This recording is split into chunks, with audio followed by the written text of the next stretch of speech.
Alright, y'all. So today we are going out on the boat. We finally got a break in the weather. The weather's been really bad for like a week. So we're gonna take advantage of it. It's still a little choppy. It's probably gonna be pretty murky because the water's been so bad. So we're just gonna dive right out front, see what we can find. We probably won't get much. I never really expect much out front, but sometimes we get really good fish out front. Sometimes it produces, sometimes it doesn't. We'll see what happens. We'll take you along for the ride.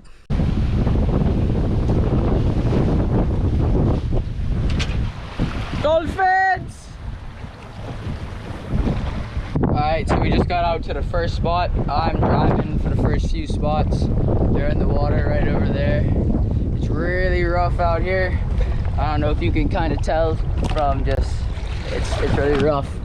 And we don't have anything so far. As I said, this is the first spot. So I'll let you know when we get into them.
I grunted and they turned and came straight at me. You saw that? We're gonna use him for chump.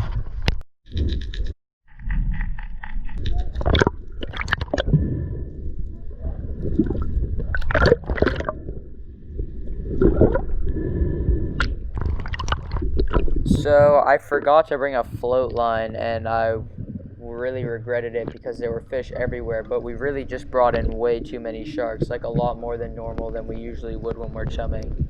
I would say we probably had around 8 or so frisky sharks, so I opted out on shooting anything on this dive, even though I had many options, including like a Cubera snapper. There were multiple Cubera snapper, mutton snapper, Cero mackerel, and all types of other stuff.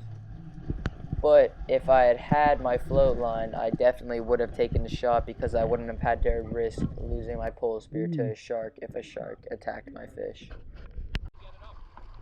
Dude, I was lined up on like a 30-pound Cubera. I was like, I don't have a float line, I'm not gonna do it. And I was like coming up, this 10-pound mun was swimming right into me. I was thinking about it, I saw all the shark. I was like, if I had I would like, if I had a float line, I was gonna do it. Because if it got shark, then I could at least have it on the float line. What happened, y'all? So there was like 4 Cuberas, a big ass mun, and a bunch of Cero mackerel. Monster lobsters, like studs. 2 big lobsters, nice hogs, big old Cubera, yellowfin grouper. Just a little day out from you know? Me. Cool. We just got done diving. Just came out for a little afternoon session where we dived about maybe 3.5 hours or so. 3.5 hours, 3 hours. Got a few fish. Lost one of my dream fish. You know, it's a big wide. I talking to myself. But anyways, man, listen. We just gotta move forward from these situations, man. We gotta move forward. You know, one day I can get some good karma. It ain't seemed to be happening recently. I just keep losing all my dream fish. Do you want to talk to them? By the way, my dream fish that I'm talking about is a 50-pound Cubera snapper, which I shot directly in his face and he came off somehow. Don't ask me how. Directly through his face, went straight through, all the way through, and it still came out. Don't play with me. Let me tell you something. You all need to tell this man, spam him in the comment section to tell him turn on camera every time he dives down his spearfish. Because why? When he don't turn it on, he's missed every piece of good footage for y'all. I telling y'all, he's got some good ones now, but the best ones with him explaining the story missing the fish, he never captures them on film because he forgets to turn the camera. And trust me, if y'all was there, I'll be like, yeah, there's some big fish. You know what I saying? But I got witnesses. Yeah. This thing swam directly up to my face. Inside of a blue hole. I popped him directly in his face. Guess what happened there? I point in with this. Guess what happened after that? The I would say 45 to 50 plus pound Cubera, he swam directly up my pole, so he got onto the actual pole part of the pole. He got off the tip injector, he went straight onto my pole, tore a big hole in himself by turning and ripping himself with the pole spear, and then shot off to one side of the blue hole. When I tell you I put the brakes on this 50-pound fish, I ain't even playing with you, bro. I put the brakes on him, stop him, and then just whaps, my pole spear came back because he came off.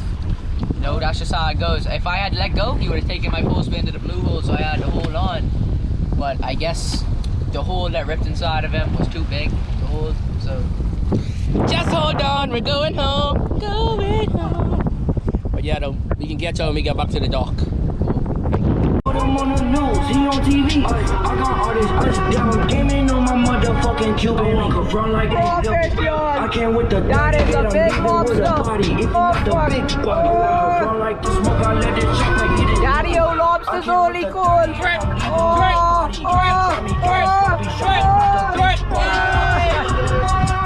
Get the wash down, get the wash down. Get the wash down.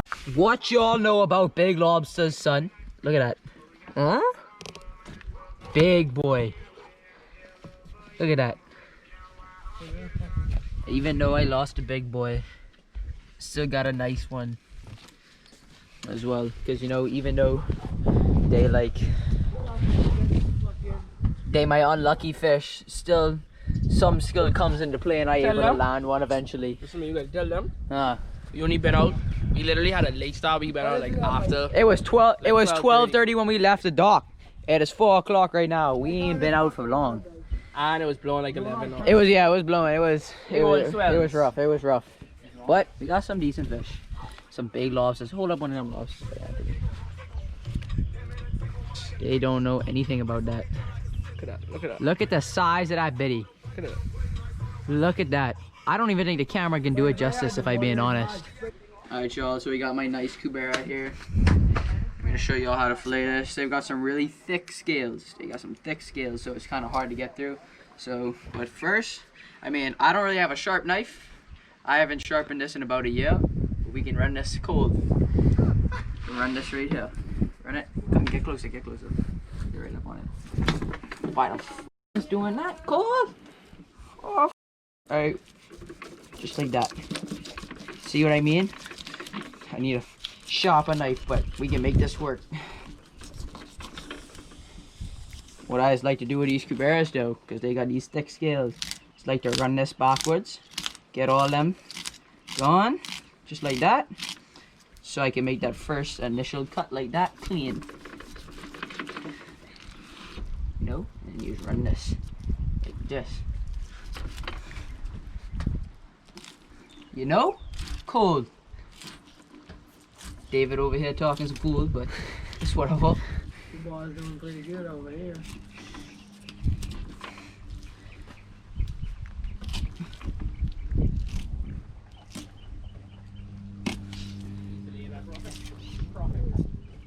I need one of those to clean. Let me clean one of those. What, the lobster? Yeah. Wait, when you clean the lobster, you cut like around the head and everything? With them big ones, yeah. Because you cut get them so much meat up in the head. Anyways, you just run this, run your knife along the backbone the entire way, you know. Same as with any fish. Run it along the backbone. Want to get as much meat as you can off. Alright, now that we've done that, I'm gonna flip this over. Get to your first initial cut. Come down stomach like that.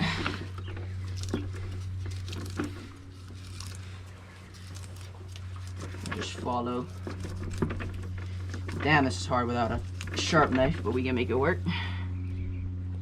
Again, this is the way I like to do it. Some people like to just go off of one side and over. I like to just do it this way. I find it easier.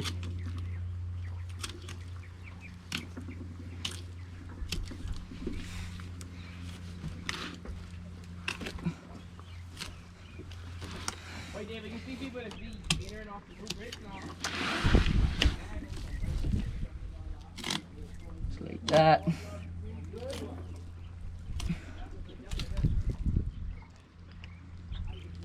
Boy, leaving no meat on the bone. Ain't even no meat. Can't do that. Can't do that. Can't be wasteful.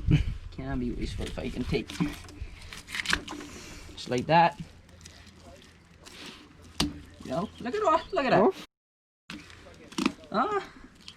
Yeah, doesn't get much better than that. Especially with a dull ass knife.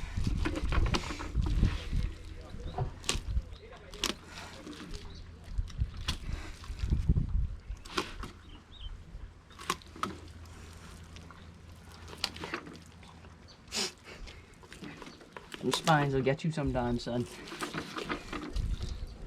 Just like that, you have your Cubera fillet. Nice Cubera fillet. Clean. This is the rib cage right here. Clean. Bone. Anyways. But yeah, we're not going to show you the next side, but I will show you how to skin it.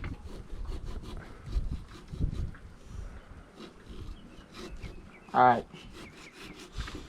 So what you're going to want to do is make that initial cut, leave maybe just like that much on it so you can get a grip, and then you're going to want to just bend your knife down flat and go along, work your way along.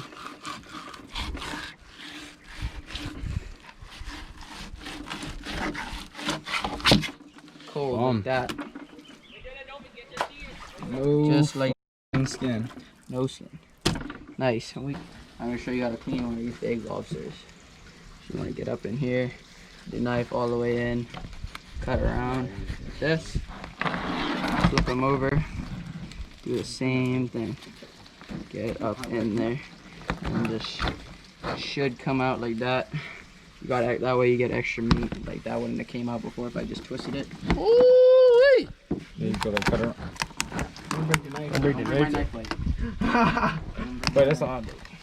Don't cut yourself.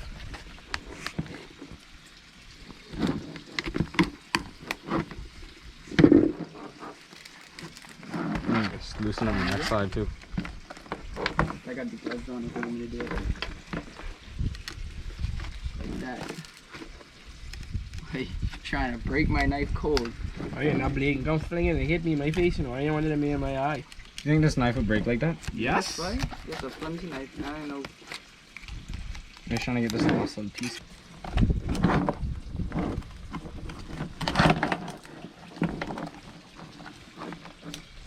Last little piece. Guys, I advise you to use gloves when you're cutting up or playing with should be able to lobster. just rip it.